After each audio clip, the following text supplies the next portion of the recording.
Hi everyone, welcome back to the Teacher's Surgery. Let's go. Woo! How's everyone doing today? How you all doing today? I'm doing well. Yes, Really yes. good. Very well, thank you. Okay, everyone, we've got Adnan to the building. Let's introduce Adnan. We've got a very special Adnan coming in part of the team. Thank you. Adnan, I just want to welcome you back to the team. I've heard a lot about you. I can't wait to hear your insights and thoughts. Lovely. Thank you for having me. Welcome. I'm glad to be part of the team. Love it, love it. So the first question is, it's a bit of a one that actually rings home to me because it's important. But are school uniforms needed? Like, are they needed, or should we just get rid of it? Personally, I think they're needed. Maybe not to the full extent, blazer, tie, shirt, trouser, skirt. Some girls don't let girls wear trousers. But for certain families where they're not as rich as other families, I think it keeps everybody at the same level. Where otherwise you're going to have one kid coming in designer, one kid maybe not.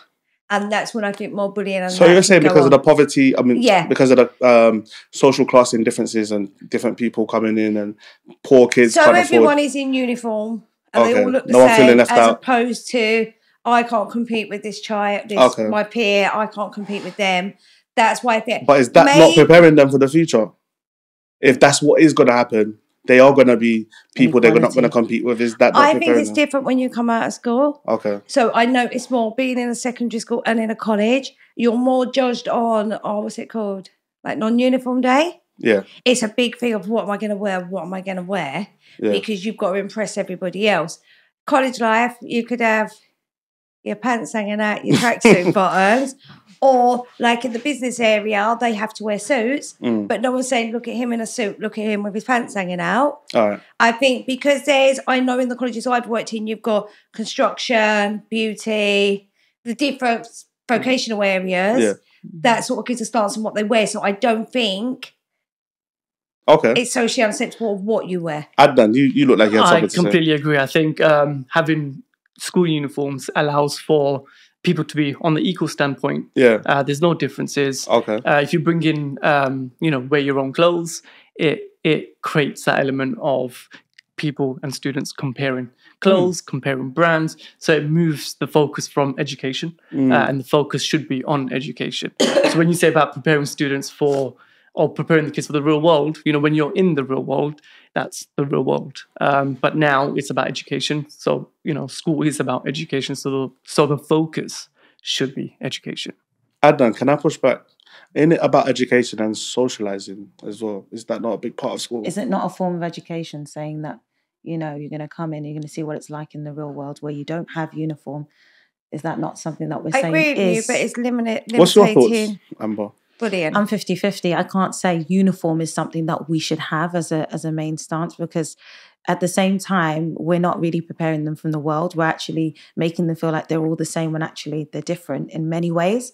Although I do feel like uniform does make sense because of the fact that you said it creates a neutral, equal environment where everyone is the same and there isn't no need for you to single somebody out or discriminate somebody based on their appearance.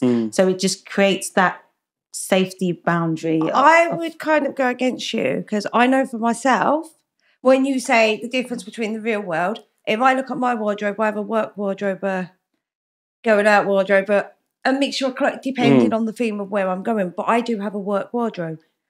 And I'm sure you have a work wardrobe and you have a work wardrobe, which is a uniform. So we are kind of socially preparing them for the real world because you have a structure of a uniform you would kind of wear to work. Should teachers wear a uniform? If they do to a degree. No, teachers you guys have got a dress code. You lot make me laugh because you're saying teachers are smart. I've seen a lot of teachers who aren't smart. And so did like the PE teachers come in tracksuits. Not even that, but they've got leggings where you can see literally everything hanging out, or they're wearing very, very. I think that's a whole different debate. But it is a whole different debate, but it still connects to uniform. And if we're telling children to be a certain way, and you've just said yourself that we do it, so. Actually, we've got a lot that we need to fix in ourselves if we're saying... 100%. Yeah. I don't agree with teachers wearing short skirts or leggings where you can see through. Everything. Or tight leggings that have tight... The key is education. The key is the focus is not moving the kids' thoughts away from education. I think jumping off on what Adnan just said as well, I think the sad truth is that the children just aren't completely mature enough to be able to just focus on education and be in their own clothes. That's a good For them, point. it's excitement. It's like, oh, what you got? Da, da, da. And then we're having to spend a lot of time talking to them about their behavior and how they look inappropriate or how they're drawing too much inappropriate attention to themselves. Whereas we should be teaching them about what's going to help happen in a few days when they sit their GCSE exams, or a few weeks or a few months. Did you lot wear uniform in schools? Yes. All Yeah. of you? Not in primary, but in secondary, yeah. In secondary, yeah. And in the school I was in, if your skirt was not at the required length, you were sent down to the office and you was given a skirt. It's not like that now, though, is it? And you had to wear the skirt that looked hideous on you. Yeah. I mean, I am a bit 50-50, and I think I agree. I'm torn. I'm like you. Yeah. You know? But in this day and age, in the TikTok era, I think you need to I love prepare them that. for TikTok. individuality. Yeah, but I like the precedence it serves. As and, in time is changing, so we yeah. kind of need to change If the that is the time. That's what I'm Yeah. change the shirts to a t-shirt, but Okay, not okay. But anyway, t-shirts, quickly combats and trainers. wrapping up that point, that side of things, right, guys? We're going to our next question, which is actually, as you know, if you've been a regular at the Teacher Surgery, we always pick a question, our second question, from one of the viewers that have been sent in. So our second question is, okay, this is an interesting one. Should schools ban dating amongst the students? Ooh. Should schools, and we're I talking think about, it's you're hard. talking Yes. about schools should be focused on education. Yeah. I think bandit. So, are they allowed to say this is an education only zone? We don't want none of that here, or do you think they But should? we don't want it anyways. I think the key is to have discussions about healthy relationships. I think that's the key Yeah. concept here. You need to teach the kids about healthy relationships. So if you're saying ban relationships completely, are we teaching the kids Dating relationships we're talking about, not friendship relationships though.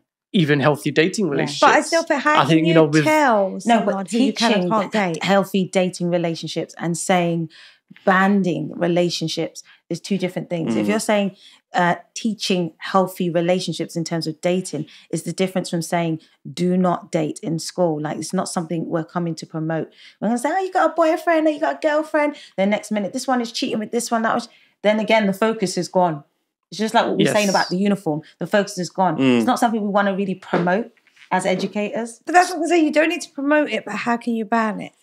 Because banning I think is it's the then- language that's used. Yeah. I think if we're using the language of ban relationships, that's when you use the word ban, you're encouraging further conversations in the school I was going to about. say, when I was at school, if someone said, you can't date him, I'd date him. And I'd let you know I was dating him. That's hilarious. Just because you told me I couldn't. So I think it's shifting That's the me being conversation honest. Do you know in what? school about Yeah. turning it into a positive kind of avenue rather than say we are banning relationships yeah. in school.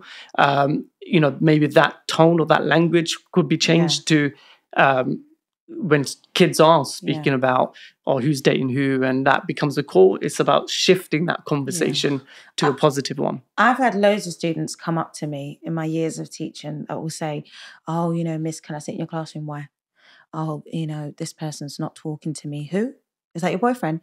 Yeah, we haven't been talking because, this one said this and it upset him. And now we're in an uncomfortable situation and he's not answering any of my snaps. And I'm just like, okay, so you want to sit in my classroom and grovel about that? You want to let him dictate your future? Is that what you come to school for? I have to then be a counsellor and start prep talking them about, no, you're going to go to class and you're going to hold your head up high and you're going to do your very best. Because this is the thing, that relationships at such a young age is dangerous. But they're so not- sensitive, these they're children. not relationships, are they? And I remember having a conversation with someone at my small, big age. And it was actually... Small big age, I love that. Small, big big age, age. how they see it. Yeah. And we was actually talking about the more people that know about your relationship, the more it becomes a social event. So, for example, I had a row with him last night. Well, your girls have got a bit of information and it makes it worse. So the less people are socially involved, the easier relationships are. But I think in a school, it's about I don't like it when you walk around the college and they're holding hands, kissing. I'm like, no, you're here to learn. What you do in your free time. Or they're in the corner. It's got college as somewhere well. in the corridor. You're talking about, so when we say school, we mean college. Well, I'm at a college, but Yeah. same with school. Yeah. I You don't see them in a agree corner, with somewhere the quiet. cuddling up in Surely the you corridor. can't stop college students, though. What, kissing in the corridor? Yes. Not kissing, but dating. No, but even dating, you can't stop it, like I say, in a school. But the Mm. kissing in the corridor Like, keep it private. You know, and we don't all of that, need to, you can stop regardless Yeah, of yeah. age. That's what I'm saying. because you're to you. in my school. We're not Yeah. in your house. I'm not a PDA kind of person. Yeah, I mean, I went to all boys school, so there was, there wasn't much relationship happening, if any. But at the end of the day, it was. Yeah. You are funny. No, but listen, at the end of the day, in sixth form, people were dating. Do you understand, right? And a lot of those relationships that happened from college, right, lasting up till now. And it's like they've got healthy families, marriages, and it's like imagine if we got involved and said you can't do that, and imagine. Yeah, but then I could tell and said my mum and dad got together at 14. Well- And they stayed together all the way through 50 years. Yeah, it was only when my that's dad passed one away. in a But million. it can Is that work. what It can work. Okay. I Right. think it's the social aspect of it now that don't make it Do work. you know what? You know, when we're having our PSHE lessons and we're talking about relationships with the young people, I actually say, I met my husband when we were 17 Mm. and we got married 10 years later. But I say to them, but that does not mean that, when you go and meet somebody, this is going to be forever. It might not work out that way. I think we have to just let them know that it's not the same for everyone, Okay. I think it's also peer pressure. I think Yeah. peer pressure plays a big part. Social media plays a big part in enhancing all of these conversations about Yeah. who's dating who, and it's just finding strategies rather than banning. It's looking at how can we minimize these conversations in the education setting. I love that. But anyway, I think we've come to the end of that episode. I would like to thank everyone that's tuned in to the end. Don't forget to like, comment, and subscribe. That's another one from us from the Teacher Surgery. Until next time, goodbye, everyone. Let's go.